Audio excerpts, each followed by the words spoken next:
Hello, fellow flamenco enthusiasts, and welcome to Everything Flamenco. I'm your host, La Jugo, and this is episode 39. We're going to continue with the story of Carmen, and today we're going to start with chapter 3, which is the chapter that Georges Bizet based his opera Carmen on.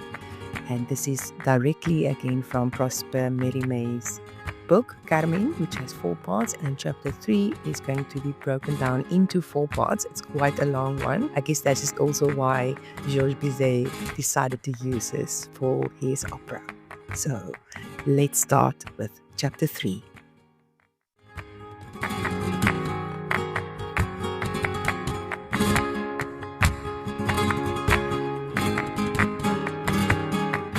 I was born, he said, at Elizondo in the valley of Bastan. My name is Don Jose Lizarra Bengoa, and you know enough of Spain, sir, to know at once by my name that I come of an old Christian and Basque stock. I call myself Don because I have a right to it, and if I were at Elizondo, I could show you my parchment genealogy. My family wanted me to go into the church and made me study for it, but I did not like work. I was too fond of playing tennis, and that was my ruin. When we Navarrese began to play tennis, we forget everything else. One day, when I had won the game, a young fellow from Alava picked a quarrel with me. We took to our maquilas, and I won again. But I had to leave the neighborhood. I fell in with some dragoons and enlisted in the Almanza cavalry regiment. Mountain folks like us soon learned to be soldiers. Before long, I was a corporal, and I had been told I should soon be made a sergeant, when to my misfortune I was put on guard at the Seville tobacco factory. If you have been to Seville, you have seen the great building, just outside the ramparts, close to the Guadalquivir. I can fancy I see the entrance and the guard room just beside it even now. When Spanish soldiers are on duty, they either play cards or go to sleep. I, like an honest Navarrese, always tried to keep myself busy. I was making a chain to hold my priming pin out of a bit of wire. All at once, my comrade said, "There's the bell ringing. The girls are coming back to work." You must know, sir, that there are quite 400 or 500 women employed in the factory. They roll the cigars in a great room into which no man can go without a permit from the 24. Because when the weather is hot, they make themselves at home, especially the young ones. When the work girls come back after their dinner, numbers of young men go down to see them pass by and talk all sorts of nonsense to them. Very few of those young ladies will refuse a silk mantilla, and men who care for that sort of sport have nothing to do but bend down and pick their fish up. While the others watched the girls go by, I stayed on my bench near the door. I was a young fellow then. My heart was still in my own country, and I didn't believe in any pretty girls who hadn't blue skirts and long plaits of hair falling on their shoulders. And besides, I was rather afraid of the Andalusian women. I had not got used to their ways yet. They were always jeering one, never spoke a single word of sense. So I was sitting with my nose down upon my chain when I heard some bystanders say, "Here comes the gitanilla." Then I lifted up my eyes and I saw her. It was that very Carmen you know, and in whose rooms I met you a few months ago. She was wearing a very short skirt, below which her white silk stockings with more than one hole in them, and her dainty red Morocco shoes, fastened with flame-colored ribbons, were clearly seen. She had thrown the mantilla back to show her shoulders and a great bunch of acacia that was thrust into her chemise. She had another acacia blossom in the corner of her mouth, and she walked along, swaying her hips like a filly from the Cordova stud farm. In my country, anybody who had seen a woman dressed in that fashion would have crossed himself. At Seville, every man paid her some bold compliment on her appearance. She had an answer for each and all, with her hand on her hip, as bold as the thorough gypsy she was. At first, I didn't like her looks, and I fell to my work again. But she, like all women and cats, who won't come if you call them, and do come if you don't call them, stopped short in front of me and spoke to me. Compadre, said she, in the Andalusian fashion, won't you give me your chain for the keys of my strong box? It's for my priming pin, said I. Your priming pin, she cried with a laugh. Oh, I suppose the gentleman makes lace as he wants pins. Everybody began to laugh, and I felt myself getting red in the face and couldn't hit on anything in answer. Come, my love, she began again. Make me 7 ells of lace for my mantilla, my pet pin maker. And taking the acacia blossom out of her mouth, she flipped it at me with her thumb so that it hit me just between the eyes. I tell you, sir, I felt as if a bullet had struck me. I didn't know which way to look. I sat stock still like a wooden board. When she'd gone into the factory, I saw the acacia blossom, which has fallen on the ground between my feet. I don't know what made me do it, but I picked it up, unseen by any of my comrades, and put it carefully inside my jacket. That was my first folly. 2 or 3 hours later, I was still thinking about her, when a panting, terrified-looking porter rushed into the guardroom. He told us a woman had been stabbed in the great cigar room and that the guard must be sent in at once. The sergeant told me to take 2 men and go and see to it. I took my 2 men and went upstairs. Imagine, sir, that when I got into the room, I found, to begin with, some 300 women stripped to their shifts or very near it, all of them screaming and yelling and gesticulating and making such a row that you couldn't have heard God's own thunder. On one side of the room, one of the women was lying on the broad of her back, streaming with blood, with an X newly cut on her face by 2 strokes of a knife. Opposite the wounded woman, whom the best-natured of the band were attending, I saw Carmen, held by 5 or 6 of her comrades. The wounded woman was crying out, "A confessor! A confessor! I'm killed!" Carmen said nothing at all. She clenched her teeth and rolled her eyes like a chameleon. "What is this?" I asked. I had hard work to find out what had happened, for all the work girls talked at once. It appeared that the injured girl had boasted she had money enough in her pocket to buy a donkey at the Triana market. "Why," said Carmen, who had a tongue of her own, "can't you do with a broom?"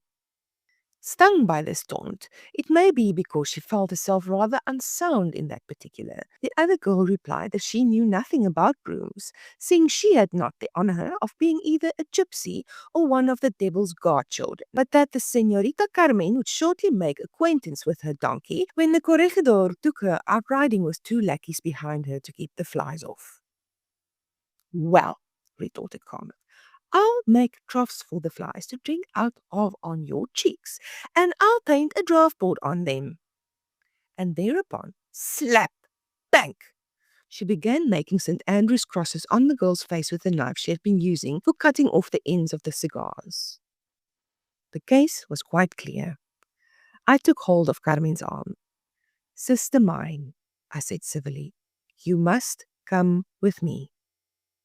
She shot a glance of recognition at me, but she said with a resigned look, "Let's be off. Where's my mantilla?" She put it over her head so that only one of her great eyes was to be seen, and followed my 2 men, as quiet as a lamb. When we got to the guardroom, the sergeant said it was a serious job, and he must send her to prison. I was told off again to take her there. I put her between 2 dragoons, as a corporal does on such occasions. We started off for the town. The gypsy had begun by holding her tongue, but when we got to the Calle de la Serpiente, you know it, and that it earns its name by its many windings, she began by dropping her mantilla onto her shoulders so as to show me her coaxing little face, and turning round to me as well as she could, she said, "Oficial mío, where are you taking me to?" "To prison, my poor child," I replied as gently as I could, just as any kind-hearted soldier is bound to speak to a prisoner, and especially to a woman. Alec, what will become of me? Senor Oficial, have pity on me. You are so young, so good-looking. Then in a lower tone she said, let me get away, and I'll give you a bit of the barlachi that will make every woman fall in love with you. The barlachi, sir, is the lodestone, with which the gypsies declare one who knows how to use it can cast any number of spells. If you can make a woman drink a little scrap of it, powdered, in a glass of white wine, she'll never be able to resist you. I answered as gravely as I could. We are not here to talk nonsense. You'll have to go to prison. Those are my orders and there's no help for it. Women from the Basque country have an accent which all Spaniards easily recognize. On the other hand, not one of them can ever learn to say, "Pai kauna." So Carmen easily guessed I was from the provinces. You know, sir, that the gypsies, who belong to no particular country and are always moving about, speak every language, and most of them are quite at home in Portugal, in France, in our provinces, in Catalonia, or anywhere else.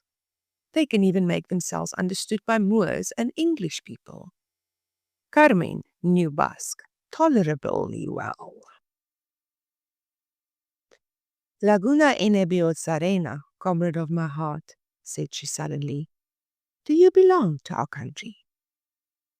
Our language is so beautiful, sir, that when we hear it in a foreign country, it makes us quiver. I wish, added the bandit in a lower tone, I could have a confessor from my own country. After a silence, he began again. I belong to Elizondo, I answered in Basque, very much affected by the sound of my own language. I come from Echalar, said she. That's a district about 4 hours' journey from my home. I was carried off to Seville by the gypsies. I was working in the factory to earn enough money to take me back to Navarre, to my poor old mother, who has no support in the world but me, besides her little baratsea with 20 cider apple trees in it. Ah, if I were only back in my own country, looking up at the White Mountains. I've been insulted here because I don't belong to this land of rogues and sellers of rotten oranges. And those hussies are all banded together against me because I told them that not all their Seville jacks and all their knives would frighten an honest lad from our country with his blue cap and his maquila. Good comrade, won't you do anything to help your own countrywoman? She was lying then, sir. She's always lied. I don't know that girl ever spoke a word of truth in her life. But when she did speak, I believed her. I couldn't help myself. She mangled her Basque words, and I believed she came from Navarre. But her eyes and her mouth and her skin were enough to prove she was a gypsy. I was mad. I paid no more attention to anything. I thought to myself that if the Spaniards had dared to speak evil of my country, I would have slashed their faces just as she had slashed her comrades. In short, I was like a drunken man. I was beginning to say foolish things, and I was very near doing them. If I were to give you a push and you tumble down, good fellow countryman, she began again in Basque, those 2 Castilian recruits wouldn't be able to keep me back. Faith, I forgot my orders, I forgot everything. And I said to her, well then, my friend, girl of my country, try it, and may Our Lady of the Mountain help you through. Just at that moment we were passing one of the many narrow lanes one sees in Seville. All at once, Carmen turned and struck me in the chest with her fist. I tumbled backward, purposely. With a bound she sprang over me and ran off, showing us a pair of legs. People talk about a pair of Basque legs, but hers were far better, as fleet as they were well turned. As for me, I picked myself up at once, but I stuck out my lance crossways and barred the street, so that my comrades were checked at the very first moment of pursuit. Then I started to run myself, and they after me. But how were we to catch her? There was no fear of that, what with our spurs, our swords, and our lances. In less time than I have taken to tell you the story, the prisoner had disappeared. And besides, every gossip in the quarter covered her flight. poked scorn at us, and pointed us in the wrong direction. After a good deal of marching and counter-marching, we had to go back to the guardroom without a receipt from the governor of the jail. To avoid punishment, my men made known that Carmen had spoken to me in Basque, and to tell the truth, I did not seem very natural that a blow from such a little creature should have so easily overthrown a strong fellow like me. The whole thing looked suspicious, or, at all events, not over clear. When I came off guard, I lost my corporal's stripes and was condemned to a month's imprisonment. It was the first time I had been punished since I had been in the service. Farewell now to the sergeant's stripes on which I had reckoned so surely. The first days in prison were very dreary. When I enlisted, I had fancied I was sure to become an officer at all events. Two of my compatriots, Longa and Nina, are captains general after all. Chapalangara was a colonel, and I have played tennis a score of times with his brother, who was just a needy fellow like myself. Now, I kept crying to myself, all the time you serve without being punished has been lost. Now you have a bad mark against your name, and to get yourself back into the officer's good graces, you'll have to work 10 times as hard as when you joined as a recruit. And why have I got myself punished? For the sake of a gypsy hussy who made game of me and who at this moment is busy feeding in some corner of the town. Yet I couldn't help thinking about her. Will you believe it, sir? Those silk stockings of hers with the holes in them, of which she had given me such a full view as she took to her heels, were always before my eyes. I used to look through the barred windows of the jail into the street, and among all the women who passed, I never could see one to compare with that minx of a girl. And then, in spite of myself, I used to smell the acacia blossom she had thrown at me, and which, dry as it was, still kept its sweet scent. If there are such things as witches, that girl certainly was one. One day the jailer came in and gave me an alcala roll. Look here, said he, this is what your cousin has sent you. I took the loaf, very much astonished, for I had no cousin in Seville. It may be a mistake, I thought, as I looked at the roll, but it was so appetizing and smelled so good that I made up my mind to eat it without troubling my head as to whence it came or for whom it was really intended. When I tried to cut it, my knife struck on something hard. I looked and found a little English file which has been slipped into the dough before the roll had been baked. The roll also contained a gold piece of 2 piastres. Then I had no further doubt. It was a present from Carmen. To people of her blood, liberty is everything, and they would set a town on fire to save themselves one day in prison. The girl was artful indeed, and armed with that roll, I might have snapped my fingers at the jailers. In 1 hour, with that little file, I could have sawn through the thickest bar, and with a gold coin, I could have exchanged my soldier's cloak for civilian garb at the nearest shop. You may fancy that a man who has often taken the eaglets out of their nests in our cliff would have found no difficulty in getting down to the street out of a window less than 30 feet above it. But I didn't choose to escape. I still had a soldier's code of honor, and desertion appeared to me in the light of a heinous crime. Yet this proof of remembrance touched me. When a man is in prison, he likes to think he has a friend outside who takes an interest in him. The gold coin did rather offend me. I should have very much liked to return it, but where was I to find my creditor? That did not seem a very easy task. After the ceremony of my degradation, I had fancied my sufferings were over, but I had another humiliation before me. That came when I left prison and was told off for duty and put on sentry as a private soldier. You cannot conceive what a proud man endures at such a moment. I believe I would have just as soon been shot dead. Then I should have marched alone at the head of my platoon. At all events, I should have felt I was somebody, with the eyes of others fixed upon me. I was posted as sentry on the door of the colonel's house. The colonel was a young man, rich, good-natured, fond of amusing himself. All the young officers were there, and many civilians as well, besides ladies, actresses, as it was said.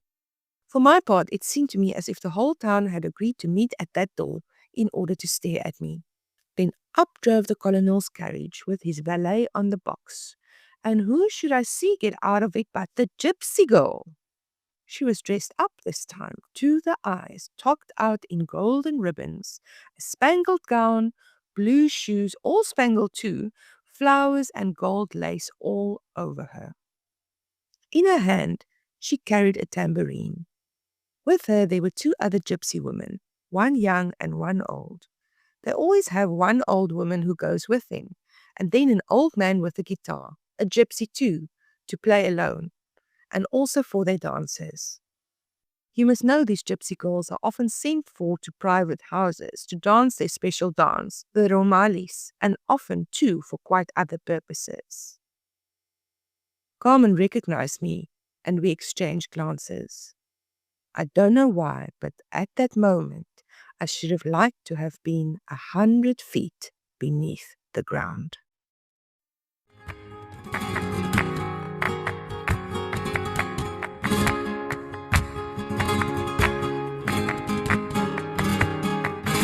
And that was the end of the first part of chapter 3 of Carmen by Prosper May. I hope you enjoyed it, and I will see you next week in the next one where we continue our story. Ole!